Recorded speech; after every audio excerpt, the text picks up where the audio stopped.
Everyone thought they knew him, the quiet neighbor, the perfect family man. But sometimes the darkest secrets are hiding in the most ordinary lives. Because when the truth finally came out, an entire community was left asking one question: how did no one see it coming?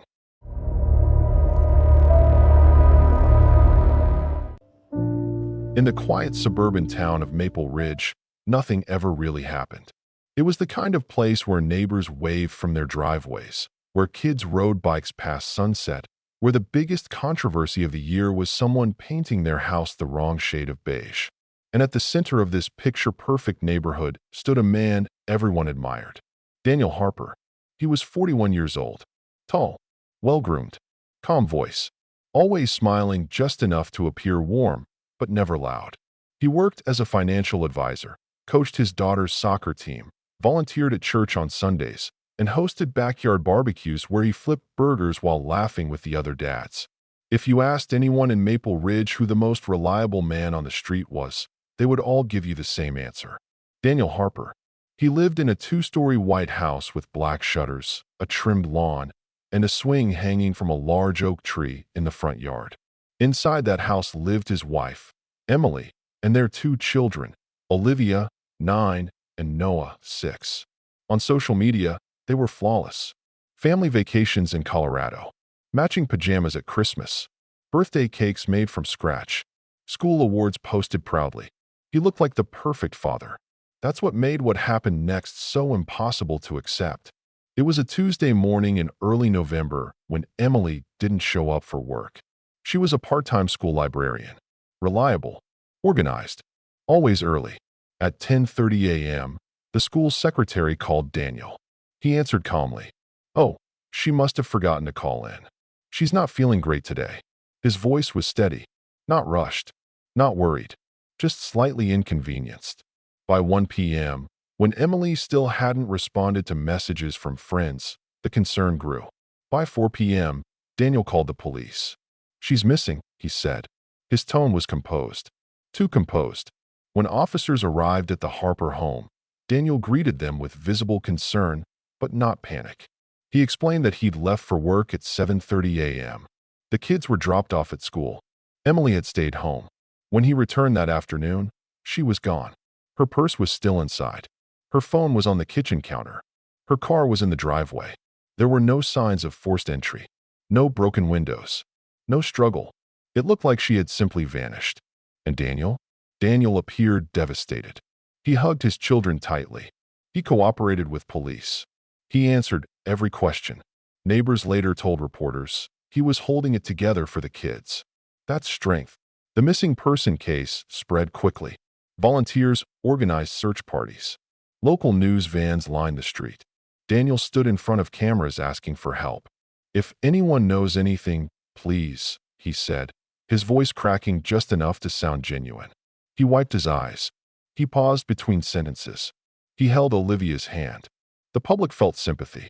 Police felt confusion, because nothing about the house looked disturbed. Except one thing.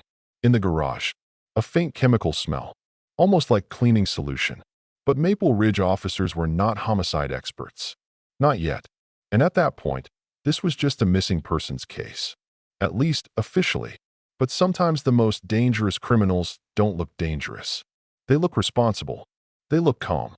They look like family men. And Daniel Harper looked exactly like that. The first week passed with no sign of Emily. Search dogs found nothing. Surveillance cameras in the neighborhood showed no suspicious activity. No ransom calls. No unusual bank transactions. It was as if she had dissolved into air. But Detective Marcus Reed didn't believe in vanishings. Reed had transferred to Maple Ridge from a larger city unit. He had seen staged disappearances before, and Daniel Harper made him uncomfortable. Not because Daniel looked guilty, because Daniel looked perfect. Too perfect. Reed began by reviewing security footage from the Harpers' home. Daniel had installed a doorbell camera and 2 backyard security cameras the previous year. Convenient. Except, on the morning Emily disappeared, the backyard camera system had experienced a temporary malfunction. From 8:02 a.m. to 9:47 a.m., 95 minutes of missing footage. Daniel explained it easily. Wi-Fi issue. It's been acting up. Reed checked the service logs. No outage reported by the provider. Next, he looked at Daniel's phone data. Daniel's GPS showed him driving directly to work. No stops, no deviations. But Reed requested something deeper. Vehicle telemetry. Modern SUVs track more than people realize. Daniel's vehicle showed something interesting. At 8:11 a.m., the rear trunk had been opened. For 6 minutes. At 8:13 a.m., the car had idled. In the driveway. But Daniel had told police he left at 7:30 sharp. So why was the trunk opening at 8:11? When confronted casually, Daniel smiled. Oh, I forgot Noah's soccer bag. Must have grabbed it. Reasonable. Except Noah didn't have soccer practice that week. Reed kept digging. Financial records showed nothing alarming. No life insurance changes. No large withdrawals. No recent arguments reported by friends. Daniel had no obvious motive. He had no history of violence. No criminal record. No affairs that investigators could uncover. Which made it worse. Because statistically, in cases of missing spouses, the husband is the first suspect. But Daniel wasn't acting like a suspect. He was organizing search efforts, cooking dinner for his children, attending church, even thanking volunteers personally. He was grieving. Publicly. Perfectly. But then came the forensic sweep. The faint chemical smell in the garage turned out to be industrial-grade bleach. Concentrated. Recently used. And in the drain near the washing machine, forensic techs found diluted traces of blood. Very small, but real. The blood matched Emily. When Reed informed Daniel about the lab results, Daniel didn't explode. He didn't panic. He didn't even look shocked. He simply leaned back in his chair. That's impossible, he said quietly.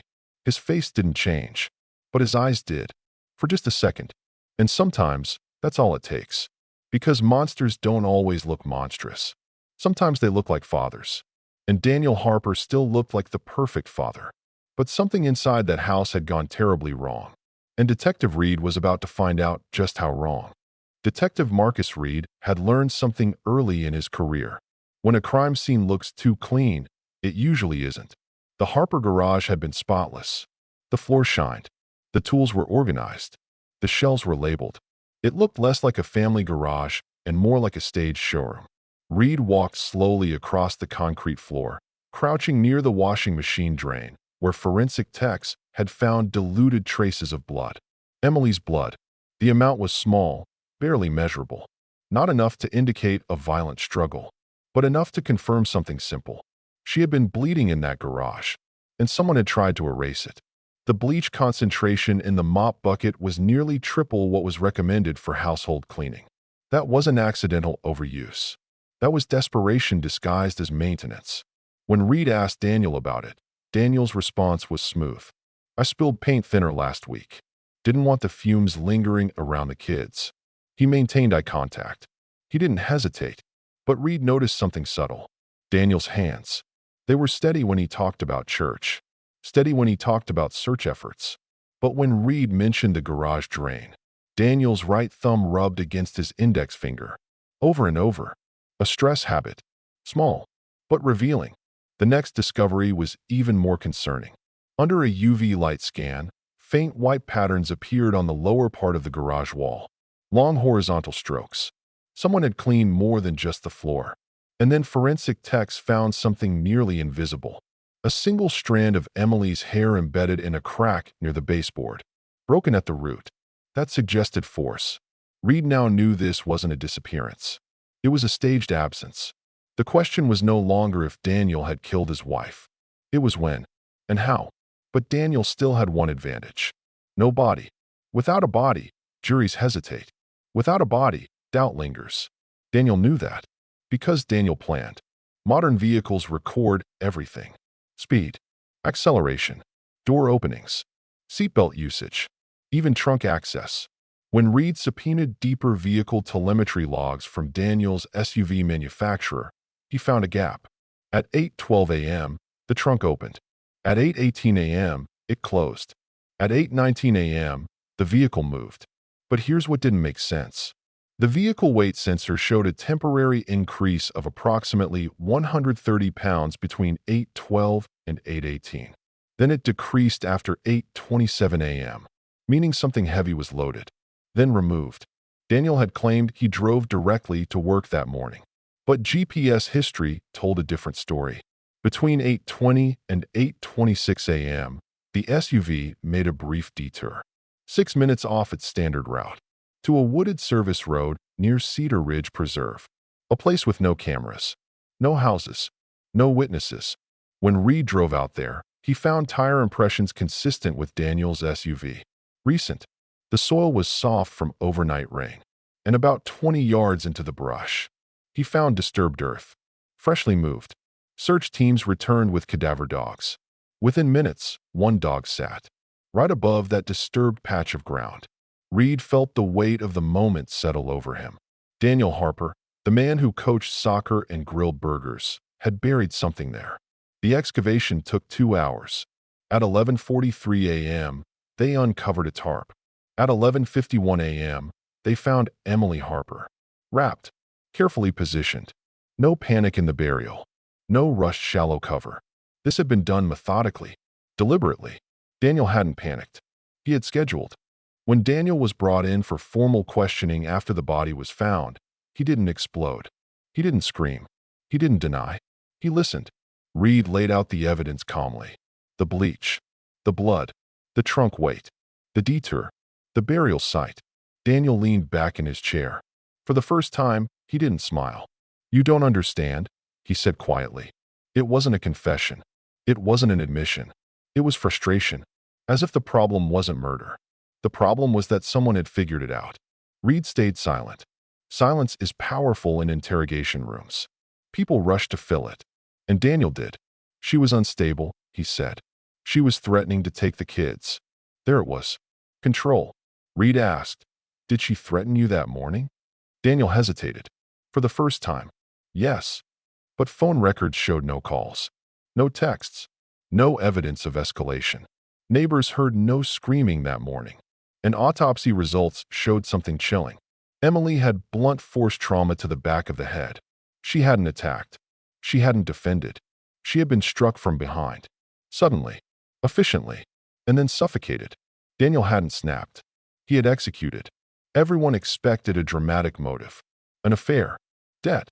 Insurance money. But Daniel's finances were stable. No secret lover. No massive gambling losses. The motive was simpler and more disturbing. Emily had recently met with a divorce attorney. Privately. 2 weeks before her death. She hadn't told Daniel. But she had confided in a friend. "She's afraid of how calm he gets," the friend told police. "He doesn't yell. He just goes quiet." That quiet had been building. Emily had planned to leave. She intended to request primary custody.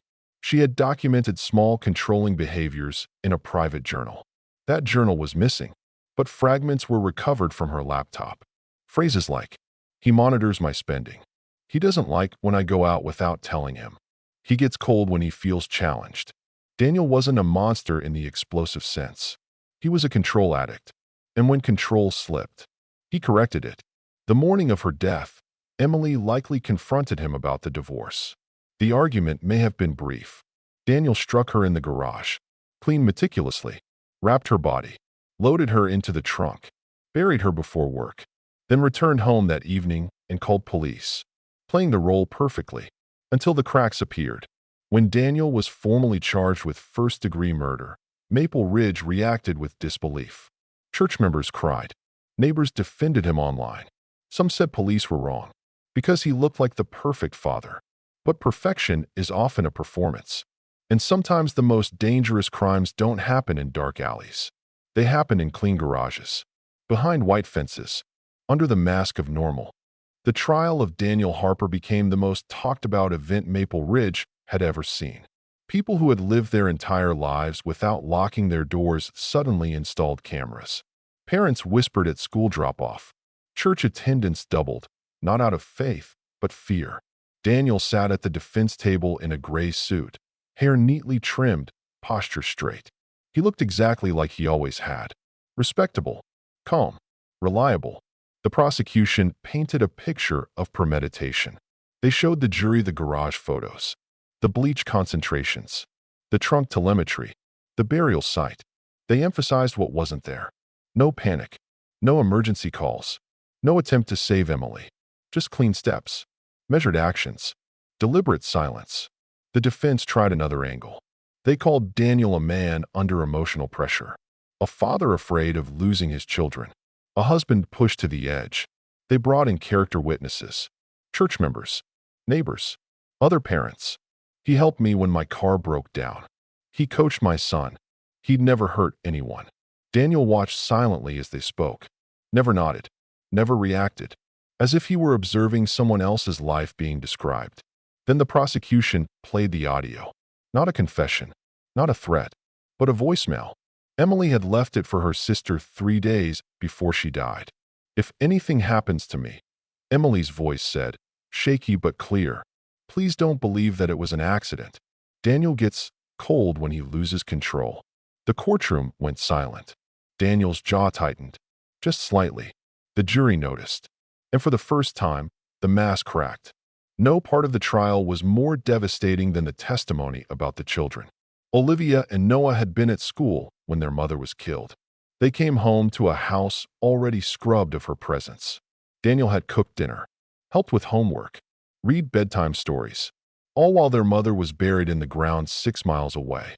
Psychologists testified about post-crime behavior, about offenders who maintain routine to preserve control. Daniel's routine hadn't slipped. Not once. The prosecution argued that this wasn't emotional collapse.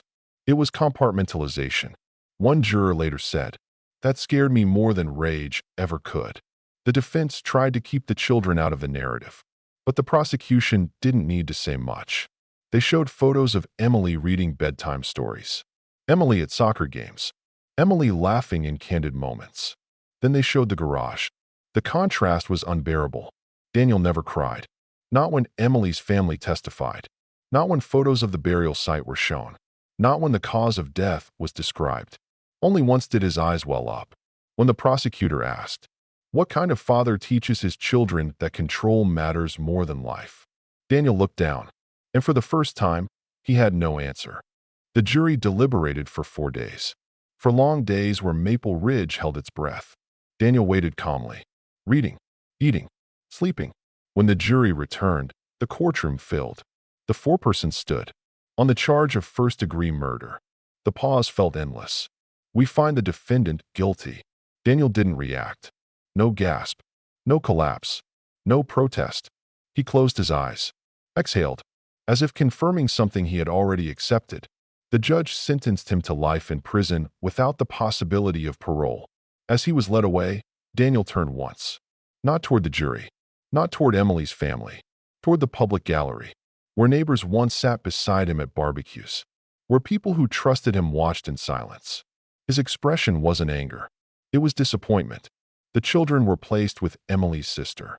They would grow up knowing their father as a headline, as a warning, as a lesson. We like to believe monsters look like monsters. We expect danger to be loud, unstable, obvious. But real life doesn't work that way. Sometimes the most dangerous people are calm, organized, helpful. They coach soccer. They volunteer. They smile at neighbors. They don't lose control in public. They lose it privately, behind closed doors, in garages, in moments no one sees. Daniel Harper didn't kill in a fit of rage. He killed to maintain order, to preserve an image, to keep control. And that's what makes crimes like this so terrifying. Because there are no warning signs screaming at us. Just silence. Just normalcy. Just a man who looked like the perfect father. Until he wasn't. And by the time the truth surfaced, it was already too late.